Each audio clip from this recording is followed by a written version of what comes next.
우리 사랑하는 성도님들, 우리는 하나님을 섬기도록 부름을 받은 사람들입니다.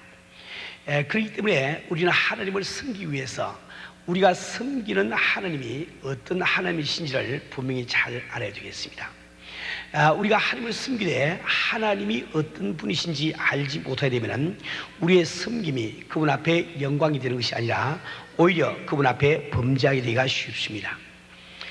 성경에는 여러 가지 역사적인 사건들이 기록이 되어 있어요. 특별히 여호수아기로부터 욥기까지에는 개인이나 혹은 국가에 일어난 과거의 역사적인 사건들이 기록이 되어 있습니다. 하나님께서 이러한 역사적인 사건을 성경에 기록하고 있는 이유는 그 사건 배후에 있는 우리 하나님의 모습을 우리에게 보여주기를 원하시는 것입니다. 우리 사는 성도님들은 우리는 신학교에서 공부를 할 때 교회사에 대한 공부를 상당히 많이 합니다. 언제 어떤 사건이 일어난지 그것을 우리가 알고 외우기 위해서 교회사를 공부하는 것이 아니고 이 역사를 통해서 사건을 통해서 우리에게 보여주시는 하나님의 손길을 우리가 깨닫기 위해서 교회사를 공부를 하게 되는 겁니다. 우리 사는 우리 성도는 오늘 본문 말씀도 마찬가지예요. 오늘 본문 말씀은 다윗이 이스라엘을 다스리던 그 말년에 일어난 사건이 기록이 되어 있습니다. 그러나 이 사건을 통해서 하나님은 우리에게 자기의 모습을 보여주기를 원하고 계시는 겁니다.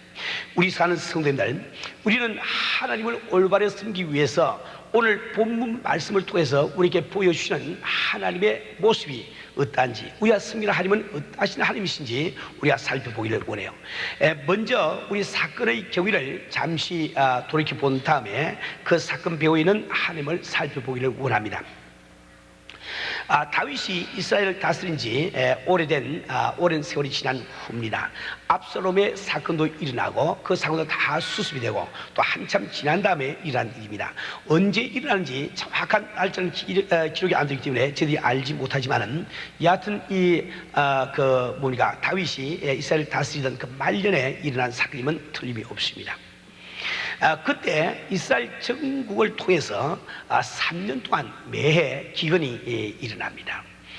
다윗 왕은 이것이 하나님의 재앙인 줄 알고 그는 겸손하게 하나님 앞에 무릎을 꿇고 하나님 앞에 여쭈어봅니다. 하나님, 우리가 무엇을 잘못해서 이런 재앙이 우리나라에 내리고 있습니까? 그때 우리 하나님께서는 그에게 계시해 주시기를 바로 그의 전 왕인 사울 왕이 기브온 사람들을 죽인 그 죄값 때문에 이런 기근이 생김을 알려주십니다. 이 기브온 사람들이라고 하는 것은 여호수아기 9장 3절부터 21절 사이에 자세히 나와 있습니다. 저희들이 여호수아기 공부를 하면서 우리가 배웠지만은 이스라엘 백성들은 애굽에서 종살이를 하고 있다가 위대한 영도자 모세의 인도를 받아서 애굽을 나와서 광야 사전 생활을 거치게 됩니다. 드디어 그들이 대망의 가나안 땅을 마주보는 요단강 이편에 도달했을 때 하나님은 모세를 데려가시고 그 후계자로 여호수아를 지도자로 세워서 이스라엘 백성들은 그 여호수아의 영도 아래 가나안 땅으로 들어가게 되죠. 가나안 땅으로 들어간 우리 이스라엘 백성들은 하나님의 도우심으로 여리고성과 아이성을 다 이렇게 함몰시킵니다. 그때 이 가나안 전역에는 이스라엘 백성들의 소문이 바닥에 퍼졌습니다. 어떠하신 능력으로 하나님이 그들과 함께 하시고 역사하신지 알고 있는 그 가나안 족속들은 모두 벌벌 떨고 있습니다. 그 중에 많은 왕들은 힘을 합쳐서 어떻게 하면 이 이스라엘 백성들을 막아낼 것인지 강구를 하고 있었어요. 그런데 그 가운데 기브온 족속들은 자기들이 도무지 이스라엘 백성들을 물리칠 수 없는 것을 알고 자기들 나름대로 자구책을 강구를 했습니다. 그들은 사신을 이스라엘 백성들에게 보내기로 작정을 했습니다. 그 사신들에게 아주 헤어져서 꼬맨 오래된 낡은 옷을 입히고 또 찢어진 곳에 다시 꼬맨 이런 거 신발을 신기고 그 다음에 아주 낡은 이 포도주 가죽 부대를 들리고 또 곰팡이가 난 떡을 가지고 그 이스라엘 백성들에게 가게 합니다. 그들은 이스라엘 백성들에게 가서 여호수아에게 그런 이야기를 합니다. 우리는 처음 먼 곳에서 왔는데 하나님께서 어떤 능력으로 여러분과 함께 하시기를 우리가 잘 알고 있습니다. 그래서 어떻든지 참 위대한 여러분들의 종이라도 되어서 우리는 여러분과 화친을 맺고 잘 지나기를 원합니다. 이렇게 제안을 했습니다. 이스라엘 백성과 여호수아는 그들이 정말 원방에서 온 줄로 잘못 알고 그들과 더불어 하나님 앞에서 화친을 약속을 하게 됩니다.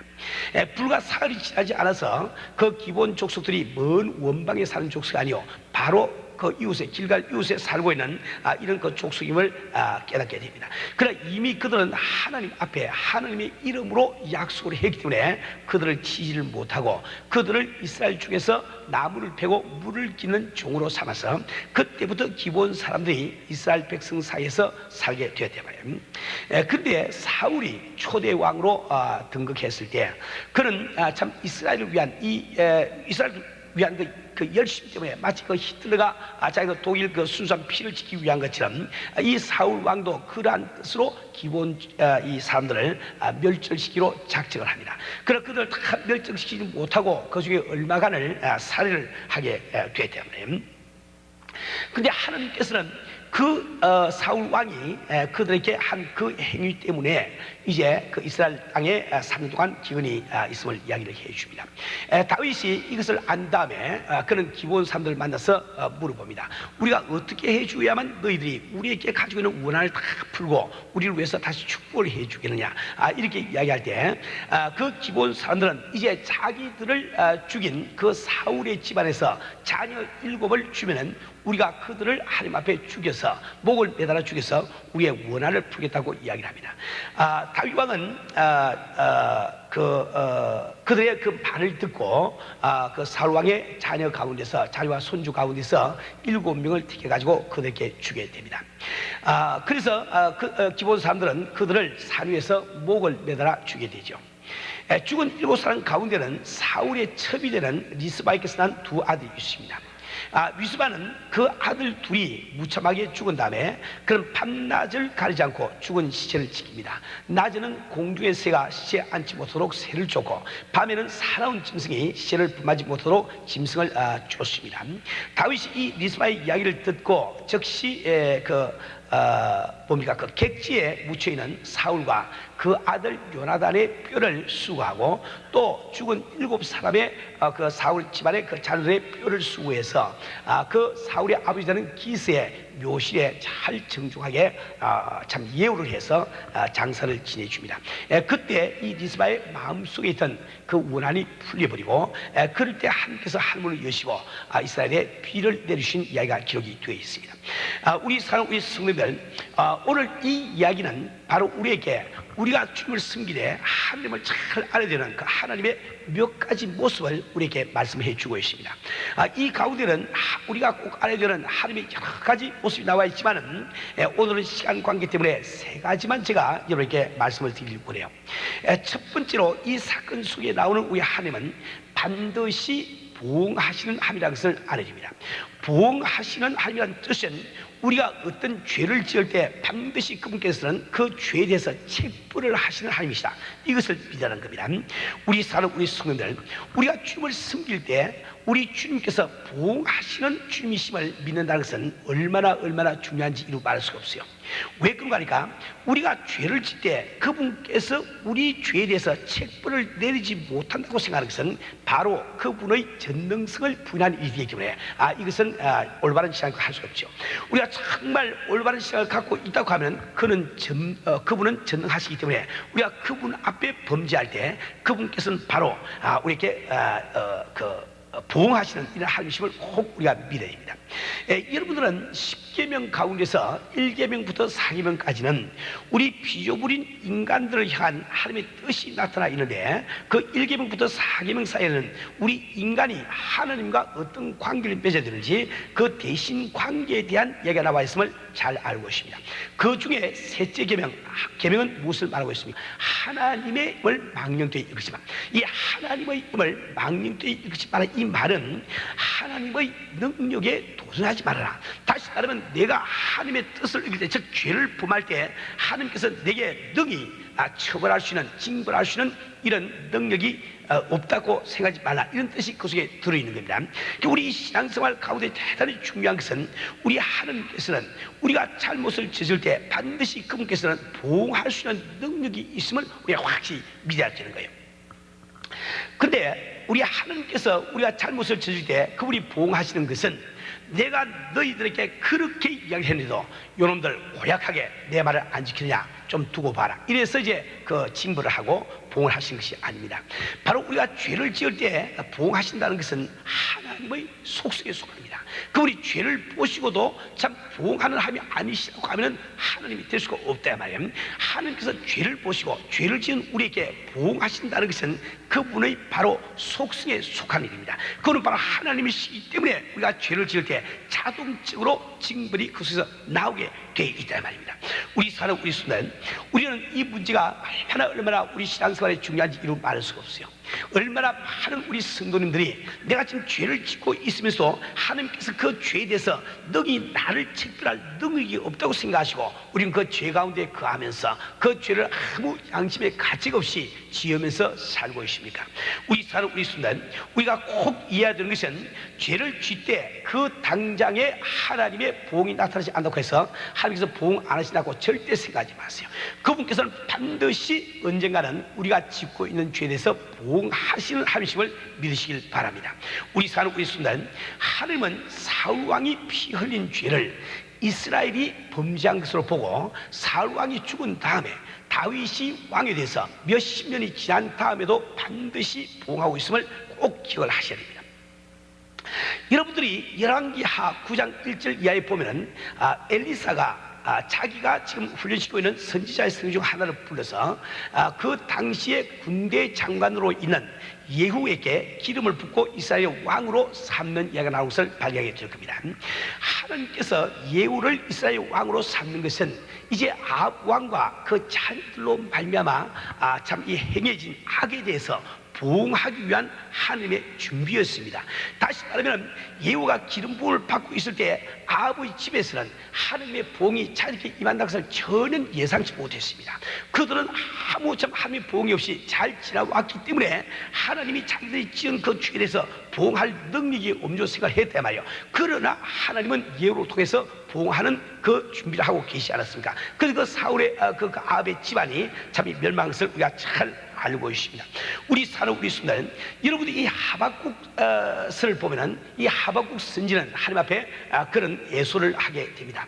참 유태 나라에 이렇게 불의가 많고 이렇게 죄악이 관영한데 어찌 하나님께서 이를 보지 않으실 것 같이 눈이 머신 분 같이 아무 참 조치도 취하지 아니하십니까? 이렇게 그 하나님 앞에 예소를 할 때 하나님이 하신 답변이 있습니다. 하박국아, 내가 지금 그를 위해 이 일을 위해서 내가 갈대아 사람을 예배하고 있노라. 갈대아 사람을 예배하고 있단 말이야. 그 이스라엘이 지은 죄에 하나님께서 보응하시기 위해서 채찍으로 쓸 수 있는 갈대아 사람을 일으켜서 그 하나님께서는 아수야라는 큰 나라를 일으키시고 또 그 다음에 바벨론이라는 나라를 일으키심을 말씀해 주고 있단 말이야. 우리 사는 우리 성도님들, 우리는 정말 주님께서는 반드시 보응하시는 주님이심을 믿으시길 바랍니다. 우리가 이것을 믿을 때 비로소 우리가 죄를 두려워할 수 있는 이 마음이 생길 수가 있다 말입니다. 우리 사는 우리 순간 우리는 정말 우리 신앙생활에서 보응하시는 주님을 꼭 우리 기억을 하시고 죄를 멀리하시는 여러분 되시기를 주님으로 축원합니다. 우리가 주님의 능력을 믿을 때 그분께서 비단 우리에게 보응하시는 하나님이시뿐만 아니라 그분께서는 우리에게 보상하실 수 있는 하나님이심을 믿어야 됩니다. 우리가 주님께서 우리의 죄에 대해서 보응하시는 것이 믿으지 아니할 때 그것이 불신앙이라고 한다고 하면 보상하시는 하나님의 능력이 믿으지 아니함도 불신앙임을 깨달아야 된다 말이에요. 보응과 보상은 무엇이다는가? 보응이라고 하는 것은 내가 잘못을 저질 때 반드시 응징하는 것을 이야기합니다. 보상은 무엇이고 내가 주를 위해서 일을 잘할 때 주님을 잘 섬길 때 반드시 그분은 내게 상급을 주시는 하나님을 믿어야 말이에요. 우리 사는 우리 성도님들, 우리는 정말 주를 알고 주님의 은혜를 받고 눈물을 흘리면서 주님의 은혜를 감사했지만 왜 우리 생활 가운데 주님 앞에 온전히 헌신하지 못할까요? 헌신하지 못하는 근본적인 이유는 내가 이렇게 헌신할 때 하나님이 과연 내게 보상해 줄 수 있는 능력이 있을까? 이것이 믿어지지 않기 때문에 우리가 헌신을 못하는 겁니다.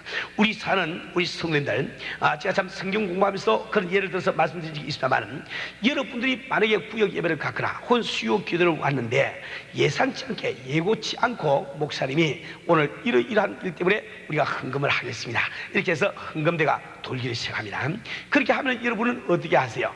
지금 준비를 안 해왔으니까 호주머니에 손을 집어넣고 이제 캐시를 끄집어내서 헌금을 해야 되지 않겠어요? 그럴 때 손가락에 눈이 없지만은 여러분 얼마나 부지런히 참 이 호주머니 속에서 어느 것이 50불이고 어느 것이 100불짜리고 어느 것이 5불짜리가 우리가 참 자세히 보느냐 이 말이요. 그래서 잘 보서 탁 끄집어내는데 100불짜리가 나오면 가슴이 털렁 떨어집니다. 이게 5불짜리가 나와야 될 때 왜 100불짜리가 나왔는 거 생각한다 말이요.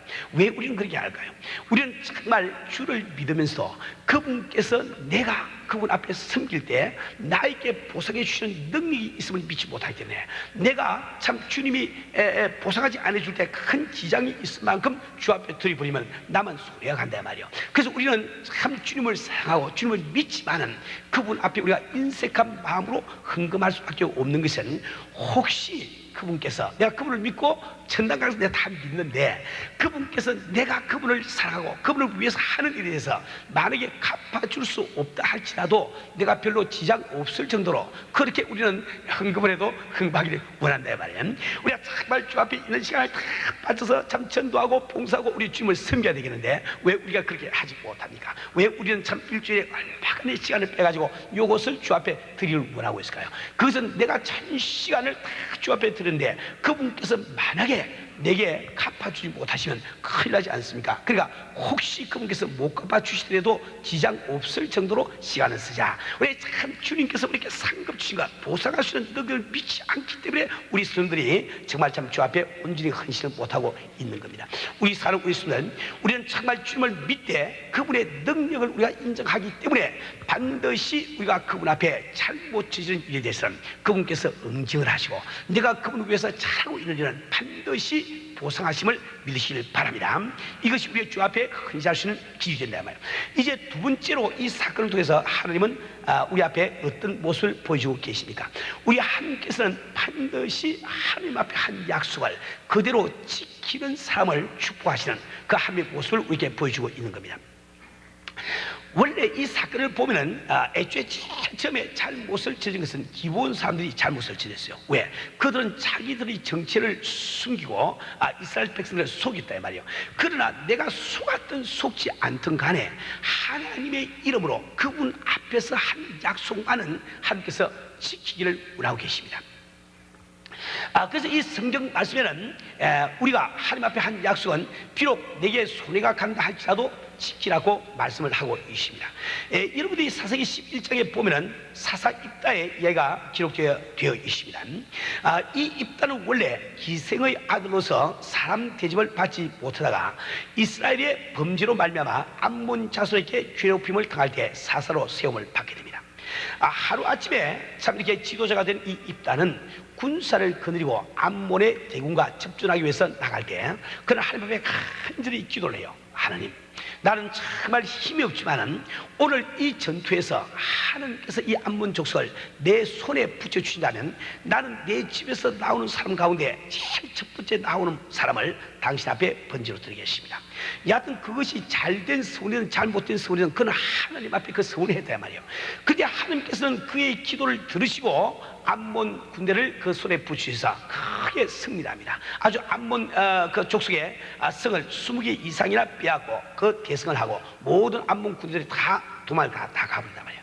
아주 그 입다는 참 성전 장군이 되어서 당당하게 군사를 거느리고 자기 고향으로 돌아오고 있습니다. 그가 미스바 자기 집으로 돌아왔을 때 집에는 무남동녀 외딸이 하나 있는데 이 외딸이 아버지가 성령으로 돌아온 것을 축하하기 위해서 큰 외딸이 꾸며 있고 소를 치면서 제일 먼저 집에서 뛰어나면서 춤을 추면서 아버지를 맞이합니다. 그때 입다는 내가 어찌하여 내 마음을 이렇게 괴롭게 하는 거, 그렇게 참 고민을 한다 말이에요. 그러나 이미 주님 앞에 그런 약속을 했기 때문에 자기 무남동녀 외딸을 지금 번제로 드리게 되는 거예요. 지금 우리는 번제로 사람을 번제로 드리는 것이 옳으냐, 그래 이것을 성경 말씀하고 있는 것이 아니고, 입다가 어떻게 하나님 앞에 한 번 서운한 것을 자기 무남 동료를 드리는 이 일까지도 마다하지 아니하고 하나님 앞에 약속을 지키는지, 그것을 우리에게 말씀해 주고 있단 말이에요. 우리 사는 우리 성도들, 우리는 정말 하나님 앞에서 한 약속만은 반드시 우리는 지켜야 됩니다. 예, 여러분들이 정말 은혜를 받고 지나가면서 하는 말처럼 주 앞에 한 기도도, 그 약속도 하나님은 일일이 그걸 다 기억하고 계시단 말이에요. 그래서 우리 한 사람 한 사람은 신실된 신앙생활을 할 줄 아닙니다. 내가 정말 주 앞에 기도하는 것, 주 앞에 고백하는 것, 그것을 그대로 살 수 있는 이런 삶이 되지 않으면 안 됩니다. 왜 하나님께서는 우리가 그분 앞에 한 약속을 그렇게도 지키기를 원하실까요? 그것은 바로 하나님께서 진실한 분이기 때문에 우리 자녀들도 진실하기를 원한다 말이에요. 우리가 진실될 때 우리는 그분 앞에 한 약속을 지키는 그 마음이 생기다. 여러분들, 이 산상보훈에서 우리 주님께서 도무지 맹세하지 말라고 가르친 것을 기억하실 거예요. 왜 우리 주님께서는 맹세하지 말라고 가르쳤는가? 그것은 우리가 맹세한다는 것은 지금 내가 하고 있는 요 말은 틀림없이 진실됩니다. 요것을 상대방에게 알려주기 위해서 맹세를 한다 말이에요. 그러니까 지금 하고 있는 이 말이 진실되다고 맹세한다는 것은 맹세 아니한 모든 말들은 다 거짓말했다는 그 말밖에 안 되죠. 그러니까 맹세를 한다는 것은 평소에 내가 거짓말만 하고 사는 사람밖에 안 되기 때문에 너희들은 하나님의 임재 앞에, 하나님의 감시 아래 살고 있는 자녀들이 아니냐. 그렇기 때문에 맹세할 필요가 없이 모든 그 일상생활에서 진실하기를 내가 바라라, 이 뜻이 그것에 포함이 되어 있는 거예요. 우리 사는 우리 성도들, 우리는 정말 주님 앞에 진실한 이런 성도가 되기 위해서 주 앞에 한 약속만은 내가 소리가 간다 할지라도 반드시 지키는 성도가 되기를 바랍니다. 여러분들이 주님 앞에 한 약속을 지킴으로 내게 어떤 손해가 온다고 가정하더라도 하나님께서 보상할 수 있는 하나님을 믿어지시면 손해가는 이상으로 갚아주시는, 채워주시는 하나님이심을 믿으시길 바랍니다. 여러분들이 하나님 앞에 한 이 약속을 지키지 아니할 때 하나님을 기쁘지 하지 못하는 이유는, 여러분들이 하나님 앞에 한 그 약속을 지키지 않을 때 하나님을 경홀히 여긴다 말이에요. 여러분들은 지금 생각만 해보세요. 여러분이 만약에 지금 노태우 대통령과 혹은 부시 대통령과 어떤 약속을 했으면 그 약속을 어길 수 있겠습니까? 어기지 못할 거예요. 이 세상의 일국의 그 대통령과 약속한 것도 그를 존중하기 때문에 우리가 약속을 어기지 못하겠거늘, 하물며 천지를 창조하시는 하나님을 우리가 믿는다고 하면서 그분 앞에 한 약속을 지키지 아니한다는 것은 그 하나님을 경멸하는 일이 된다 말이에요. 하나님은 절대로 만홀히 여김을 당하는 하나님이 아니십니다.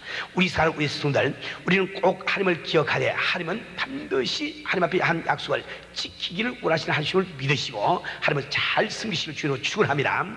이제 마지막 세 번째로, 우리 하나님은 우리 사람 사이에 막힌 담이 허물어지지 않고는 결코 복을 주실 수 없는 하나님이심을 성경은 지금 이 사건을 통해서 우리에게 말씀을 해주고 있습니다. 이 기본 사람들이 그 마음에 갖고 있는 원한을 풀기 전에 또 이 뭡니까, 그 리스바라고 하는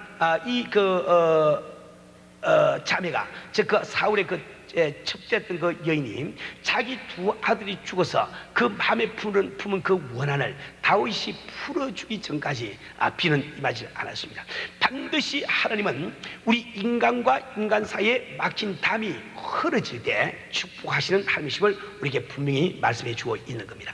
우리 사는 우리 성도님들, 우리는 신앙생활을 하면서 열심히 기도하고 말씀도 열심히 연구하고 전도도 열심히 하고 헌금도 참 열심히 우리가 하고 있는데, 하나님께서 성경에 약속하신 축복이 내게 임하지 않아서 고개를 갸우뚱거리는 성도들이 많이 계십니다. 그러나 여러분들 꼭 한 가지를 생각해 보세요. 혹시 내가 어떤 사람에게 참 용서하지 못하는 마음으로 유감을 품고 있는 사람이 없는가? 또 어떤 사람이 내게 대해서 참 이렇게 미워하고 나를 원망하고 있는 사람이 없는지, 이것을 꼭 기억을 하길 바라요.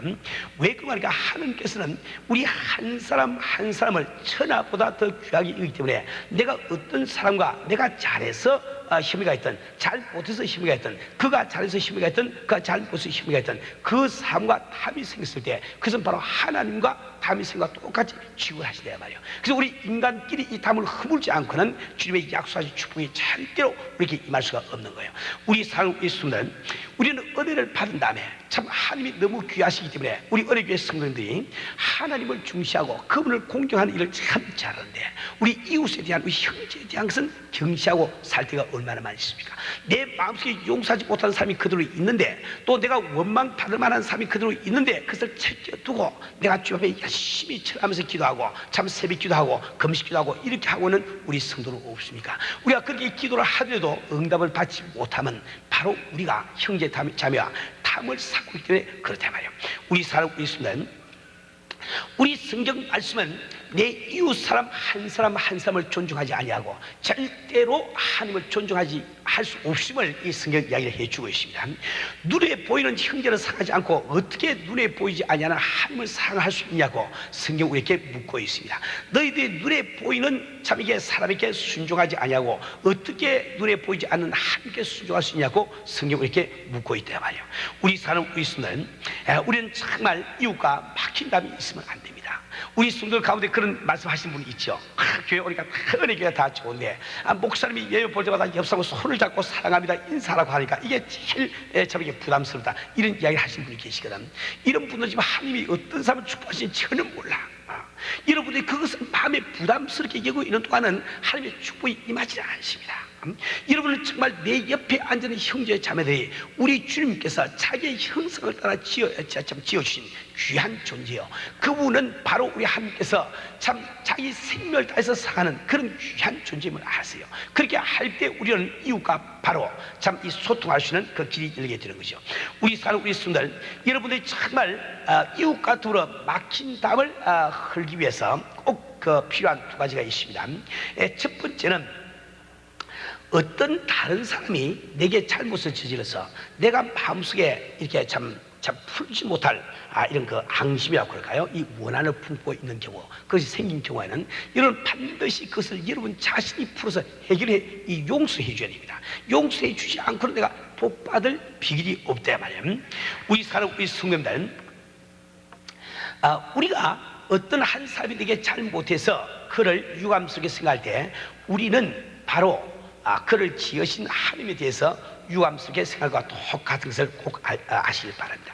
여러분들은 내게 잘못을 저지른 내 남편, 내 아내 혹은 내 친구들을 내가 용서하기 위해서 마태복음 18장의 교훈을 잘 기억을 하봐요. 우리 주님께서는 우리가 바로 1만 달란트 빚을 탕감받은 사람들이기 때문에 이제 불과 100데나리온밖에 빚지 아니한 동관들은 우리가 의뢰히 이렇게 당연히 그 빚을 탕감해 줘야 됨을 이야기를 하고 있습니다. 우리가 주님 앞에 어떤 죄인임을 생각해 볼 때 우리가 그리스도의 보혈로 말미암아 용서함을 받았다는 것은 1만 달란트, 엄청난 돈, 지금 현재 돈은 몇천억 불에 해당되는 돈입니다. 그 말한 빚을 탕감을 받았는데 내 형제 자매가 내게 잘못을 저지른 것은 불과 몇백 불까지밖에 안 된다 말이야, 하나님 입장에서 볼 때. 그래서 내가 1만 달란트 빚을 탕감받은 것을 믿고 그것을 감사할 줄 아는 사람은 자연히 내게 100데나리온 빚진 자를 용서해 주시다고 성경 말씀을 하고 있습니다. 여러분, 우리 마가복음 11장 25절에서 우리 주님이 친히 하신 말씀을 귀담아 들어두시길 바랍니다. 서서 기도할 때에 아무에게나 혐의가 있거든 용서하라. 그리하여 하늘에 계신 너희 아버지께서 너희 허물을 사하여 주시라. 우리가 기도라고 하는 것은 주님과 교통하기 위해서 하는 것이요, 우리 기도라고 하는 것은 그분 앞에 상달되기 위해서 하는 것이요, 우리가 기도라고 하는 것은 응답받기 위해서 하는 것인데, 내가 형제 자매의 죄를 용서하지 않을 때 주님께서 내 죄를 용서해 줄 수 없다고 말씀하고 계세요. 우리가 예수 믿기 전에 지은 죄는 예수를 믿음으로 말미암아 다 용서함을 받는데, 예수를 믿고 난 다음에 짓고 있는 죄는 절대로 내 마음속에 형제 자매에 대해서 앙심을 품고 있는 동안은 용서가 안 됨을 믿으시길 바랍니다. 우리 하나님은 죄가 있는 자와 교통하지 못하시는 우리 하나님이시여, 근데 우리는 죄인이기 때문에 은혜를 받는다면서 참 죄를 짓게 됩니다. 그런데 내가 형제를 용서해 주지 않을 때 내가 하나님 앞에 용서받을 길이 없으니까 내가 주여로 기도하지만 그 기도가 상달이 되지 않고 응답받지 못한 이유가 바로 거기 있단 말이야. 우리 사랑, 우리 성도님들, 우리는 정말 내 형제 자매가 어떤 잘못을 저지고 어떤 억울한 일을 내게 했다 할지라도 여러분은 바로 주님과 온전한 교통을 하기 위해서 용서를 해드리세요. 그것 때문에 내가 주님하고 교통이 안 되면 얼마나 내가 손해가 많습니까? 지난번에 제가 한번 그런 설명해 드리기는데, 여러분이 용서한다는 것은 절대로 손해 가는 일이 아닙니다. 실제적으로도 일상생활도 손해 가는 일이 아니잖아요. 그 왜 그런가 하니까, 우리가 용서하지 못할 때 우리 마음속에 힘이 없습니다. 안식이 없습니다. 그러니까 어떤 형제 자매가 내게 잘못을 저지를 때 이걸 용서 안 해준다는 것은 무슨 뜻인고, 그래서 내 마음속에 감방을 딱 만들어가지고 그 감방에 유감스러운 일을 한 사람을 딱 가둬놓고 열쇠 잠옷을 탁 채우는 것과 똑같다 말이에요. 왜 그렇게 합니까? 지금은 어떻게 처리할 시간이 없어. 이해해야 되니까. 그래서 다음에 한가할 때 그걸 잡아내가지고 또 참 이렇게 추다를 하고 고문을 하기 위해서 가다 놓는데 말이야. 그래서 우리 마음속에는 남편도 가다 놓고 시어머니도 가다 놓고 뭐 친구도 가다 놓고 박집사도 가다 놓은 죄수들이 너무너무 많습니다. 그러니 일을 하다가 쉴 때 실수를 했어야죠. 쉴 때는 또 다 끄집어서 또 고문해야 되니까 너 왜 그랬니? 치고 가. 항상 피곤해. 항상 피곤해. 그러니까 용서해 주라는 이 말은 감옥 문을 열고 죄수를 다 놓아 보내주라. 다 놓아 보내주라. 그렇게 하면 내가 실수가 있지 않니? 쉴 때 좀 실수가 있지 않니? 그러니까 용서하는 것은 절대로 내게 손해가는 일이 아닙니다. 여러분들이 아주 미워하는 사람은 이걸 참 그 용서하지 못하고 마음속에 이렇게 품고 있는데, 여러분이 아주 미워하는 사람을 용서하지 못하고 마음속에 품고 있으면 그 사람만 생각을 해야 돼요. 근데 그 사람을 생각을 자꾸 하려면 그 사람을 꼭 닮게 됩니다. 그러니까 여러분이 아주 미운 사람이 있을 때 그 미운 사람을 용서 못하면 당신이 꼭 그 사람처럼 되고 말아요. 그래서 옛날에 시어머니에게 아주 이렇게 그 뭐라고 그러지? 시집살이 아주 되게 한 며느리 있죠. 이 며느리들이 시어머니가 되면은 자기도 그렇게 하는 이유가 바로 거기 있는 거예요. 평소에 잊지 못한 거야. 시어머니한테 당한 일을 잊지 못하고 매일 시어머니만 생각하니까 항상 생각하다 보니까 내가 그런 사람이 되고 말아. 이걸 꼭 기억하시고, 여러분들은 정말 형제 자매가 내게 잘못을 저질러도 용서해 줄 줄 아는 이런 성도가 되세요. 또 내가 잘못하여 마음에 상처를 준 사람이 있으면 반드시 여러분 찾아가서 그걸 풀어줘야 됩니다. 그리고 내가 지금 잘못해서 마음의 상처를 준 사람뿐만 아니라 내가 알지 못하는 것들, 즉 무의식적으로 잘못해서 마음의 상처 주는 사명이지, 이것을 항상 여러분은 살펴봐야 되는 거예요. 그럴 때 우리가 주님과 교통이 이루어집니다. 왜 그런 거 아니까? 내가 어떤 사람에게 잘못을 저질러서 그를 실족을 시키게 되면 하나님은 내가 목에 연자 맷돌을 메고 바다에 던지는 것이 더 낫다, 이렇게 말씀하고 계시잖아요. 그럼 왜 그거 아니까? 내가 실족시키고 있는 그 한 사람에게 우리 하나님 아버지가 무한한 관심을 쏟고 있어요. 내가 실족시킨 그 한 사람에게 우리 예수님이 절대적인 관심을 갖고 있습니다.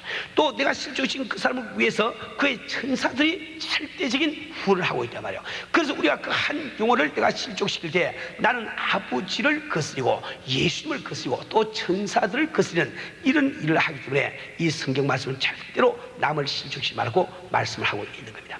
우리 성도들, 여러분은 마태복음 5장 23절 24절 말씀을 다시 한번 기억하기 바랍니다. 그러므로 예물을 제단에 드리다가 거기서 내 형제에게 원망 들을 만한 일이 생각나거든 예물을 제단 앞에 두고 먼저 가서 형제와 화목하고 그 후에 와서 예물을 드리라. 아멘. 우리 성도들, 오늘도 우리가 주일날 참 교회 나와서 예배를 드릴 때 이 예배가 주 앞에 상달되기를 원합니다. 여러분들 이 예배가 상달되려고 하면은 여러분 마음속에 유감스러운 사람이 없어야 돼.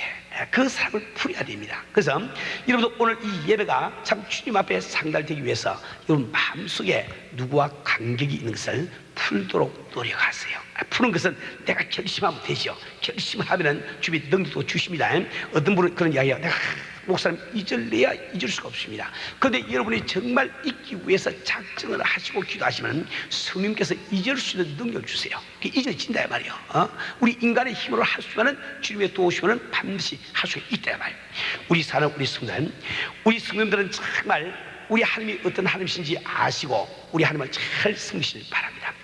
첫째로 그분께서는 반드시 우리에게 보응하시고 보상하시는 능력이 있음을 믿으시고, 둘째로 우리 하나님은 반드시 그분 앞에 한 약속만은 비록 손해가 갈지라도 지키기를 원하시는 하나님이심을 믿으시고, 우리 인간끼리 혐의가 없을 때, 즉 탐이 쌓이지 않을 때 비로소 축복할 수 있는 우리 하나님이심을 믿으시기를 주님으로 축원합니다.